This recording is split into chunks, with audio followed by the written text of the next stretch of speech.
dumb double turn. There are just so many coins lying around here. It's disgusting. One lap it looks like this, the next one it looks like that.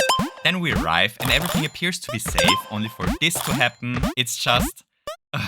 Toad's Terrible Factory is so terrible. This stage almost broke me. Over and over, some random coin managed to blast into my pockets. And since the coin layouts are different every attempt, we can't rely on muscle memory. Every single time we arrive here, the challenge is different. But we will not fall to the coin's trickery. Maybe the coins came up with an effective new strategy by randomizing their layout. But so be it if the only way to actually make it through Toad's Terrible Factory is by becoming so good at the game that we can avoid every single randomized coin layout the game throws at us, then so be it. And little by little, we make progress. Every coin that we avoid gives us confidence. Every coin that we crash into is an opportunity to grow. And fast slowly, coin for coin, airstrike for airstrike, and explosion for explosion, we grow. Until eventually, we're good enough to make it through the double turn of death somewhat reliably,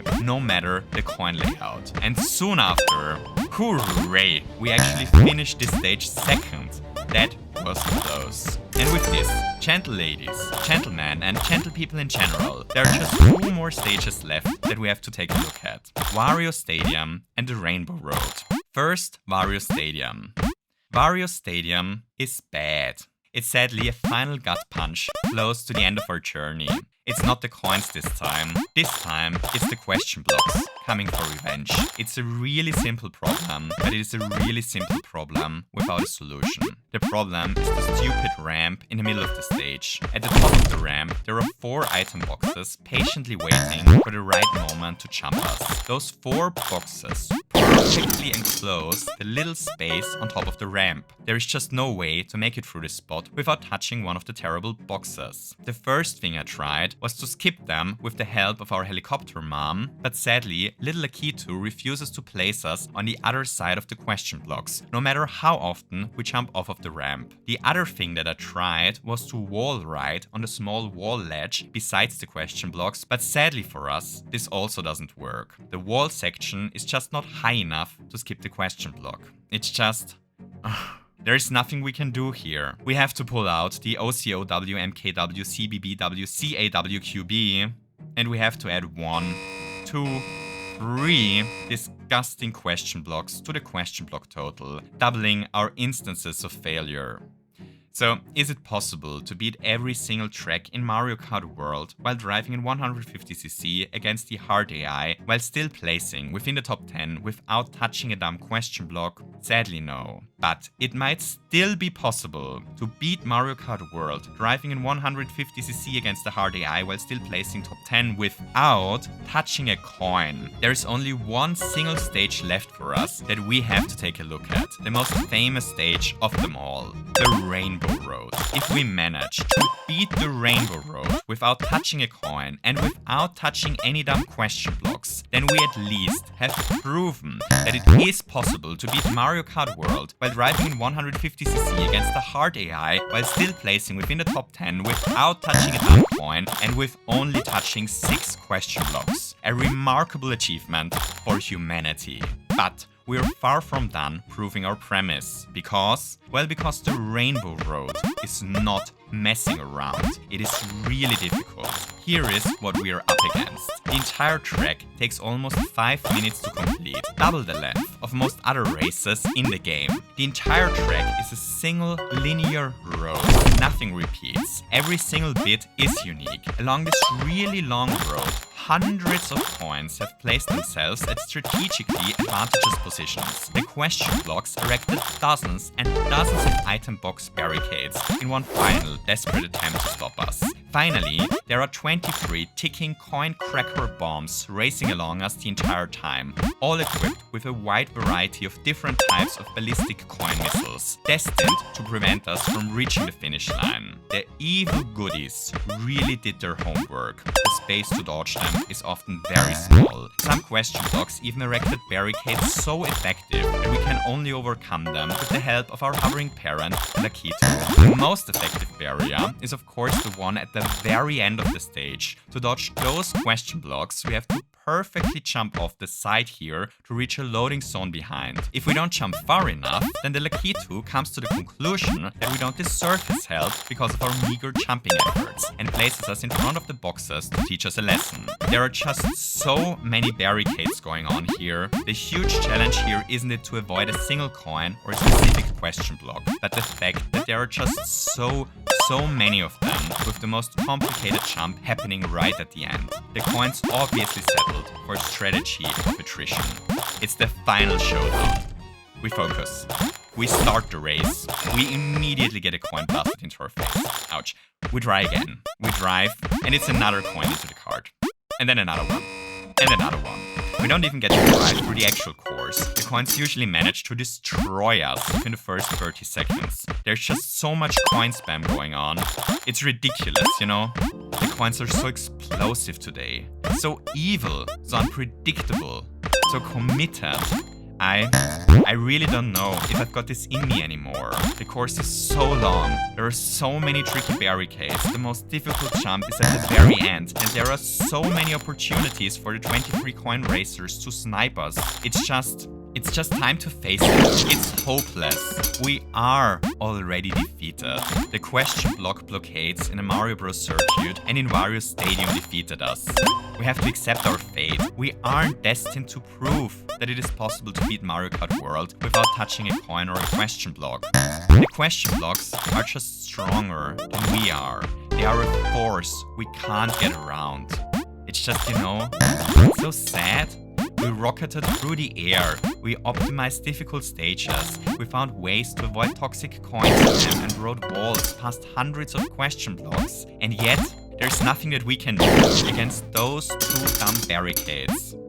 And thus, I decided to return to the place where it happened, to further investigate the crime scene, to look for a hint that we missed earlier. The 3 question blocks on a Mario Bros. Circuit are obviously impossible. There is nothing we can do about those. But what about the question blocks blocking the ramp in Wario Stadium? Maybe there is something we missed there, and thus I threw poor baby Luigi off the ramp over and over again. I tried driving backwards, I tried driving atop the ramp, I tried to avoid it entirely, I tried to somehow trigger a Lakitu lift. I tried everything I was capable of thinking about, but nothing was working. I jumped and I crashed and I jumped and crashed and jumped and crashed, until all of a sudden, right as I was about to give up, as all hope seemed lost, the Fuzzy Gods all of a sudden decided to bless us with their fuzziful blessing. All of a sudden, this happened. We jump off of the ramp at such a steep angle that we managed to barely miss the question block. This trick is insanely tricky to do, like really difficult, but it barely costs us any time doing it. Meaning that at least in theory, it actually is possible to beat Wario Stadium without touching any question blocks at all. Hooray! And at this moment, I realized what a huge mistake we actually have made. We don't have to prove anything to anyone. Are there 3 question blocks that we have to drive through to beat Mario Kart World? Well, yes, but who cares? The point of this little challenge is to have some fun with the game, to look at the stages through different angles, to explore interesting routes, and of course, to put the coins back in their place. Especially to put the coins back in their place. We're so close to proving that all stages can be raced through coinless. We're certainly not giving up because of a bunch of stray coins or random item box barricades. We're going to play this till the very end. And thus, we return to the Rainbow Road. In the distance, the wind is howling, distant thunder is roaring. A thunderstorm is approaching, and thus we concentrate on piloting our little bike like we never focused on kart racing before. The race starts, we're off to a really good beginning, and we get caught in a coin explosion immediately again. And again. And again. Alright, we need a plan.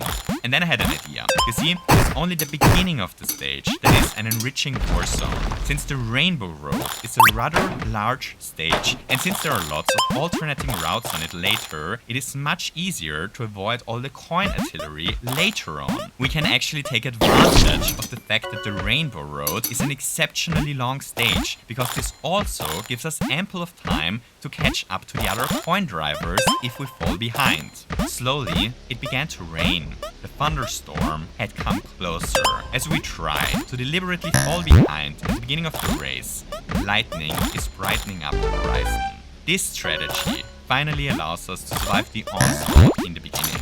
But now we are behind. We have to drive incredibly well to still finish in the top 10. And thus we concentrate as the rainfall grows stronger and stronger. We dodge past these coins, avoid those boxes. We jump off of the ramp without a coin crash and dodge this coin wall. And this one, and those blocks, and those as well, and dozens more. There are so many spots on the Rainbow Road where something could go wrong, it's ridiculous. But we won't break. Lightning is now striking close to us, the thunder roaring so loud that we're barely able to hear the music anymore. Not only are we dodging all the obstacles in our way, we are also slowly catching up. We're driving perfectly. Eventually, we reach the top 10. All of a sudden, we are within the top 5. As we are approaching the very end of the stage, we are within the top 3. Outside, it began to hail. That's no joke, by the way. That was literally the weather outside while I was recording this. A devastating thunderstorm is ravaging as we are approaching the last thing that could go wrong. We need to get the Lakitu lift past those question blocks. The lift is the very last thing we have to pull off. The rest of the stage is trivial. And thus we concentrate. We approach the abyss. We jump. We leave the road behind us. We fall. There's nothing that we can do now anymore. We either got the trick or we failed it.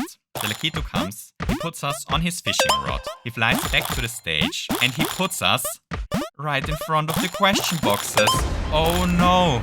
We failed the jump. The heaven was crying alongside us. Lightning angrily flashed on the horizon and the thunder was growling in disapproval. We were so close. But wait a second. We are still close. We build up such a lead that we might actually still have a shot at this. And thus, we quickly turn around and drive back a bit. We throw Baby Luigi off of the cliff once again to get into a better position to retry the trick quickly. We drive towards the other cliff and once again throw Baby Luigi into the abyss. By the way, sorry little guy, I know it's not your week. We fall, the Lakitu comes again. He picks us up and this time, the trick worked. He places us behind the question blocks. But we are no longer within the top 10. We're actually 20th now. We lost too much time. There is only very little of the course left to catch up. While it is storming on the outside, we remain calm. We concentrate. We drive.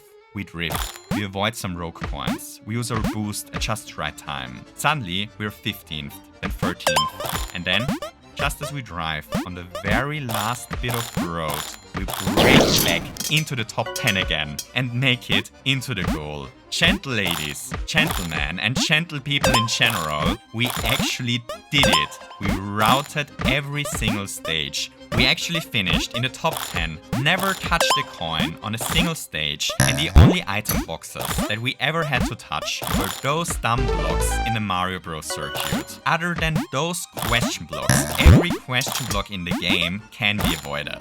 So, I know it's a bit anticlimactic, but you know, sometimes it just is what it is. Sadly, there is nothing that we can do about those. But I do think that we can still be proud of ourselves today. After all,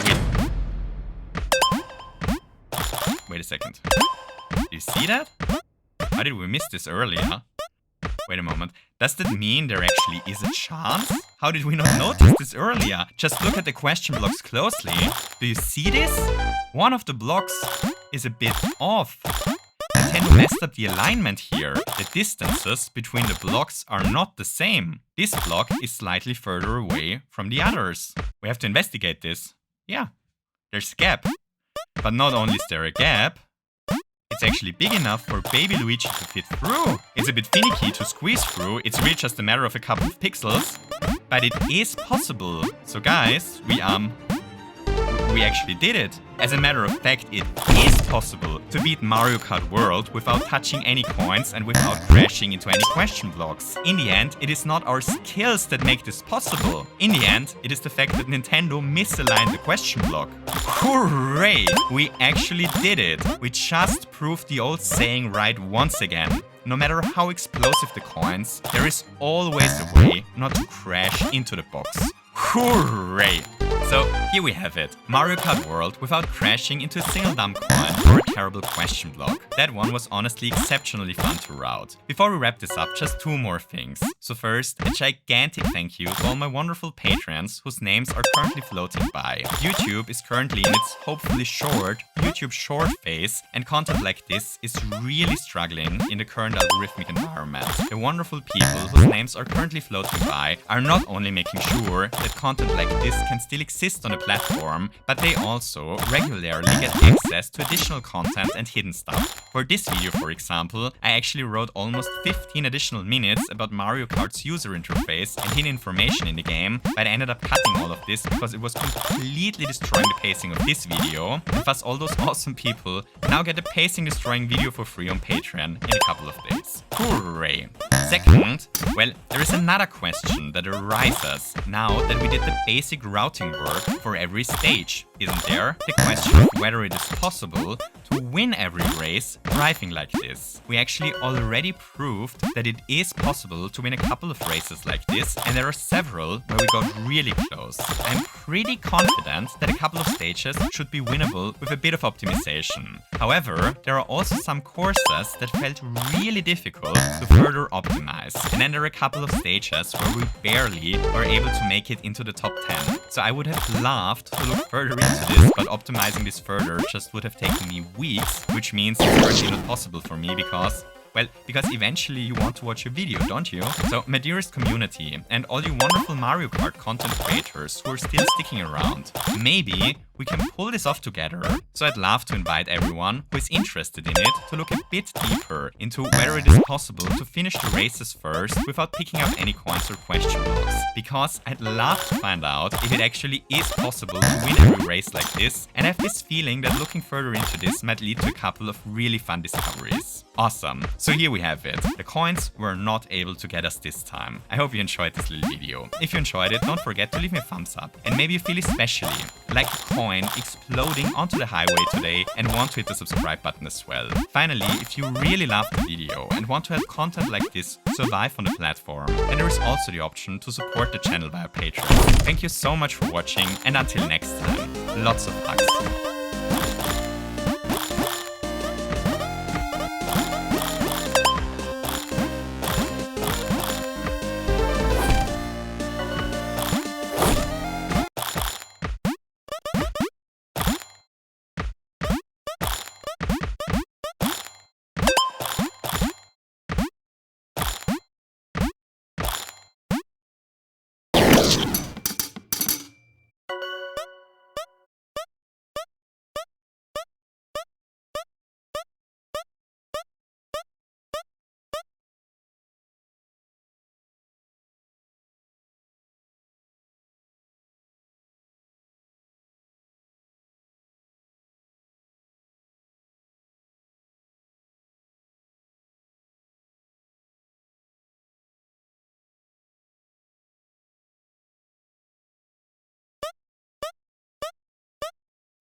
About 8 years ago, Super Mario Odyssey was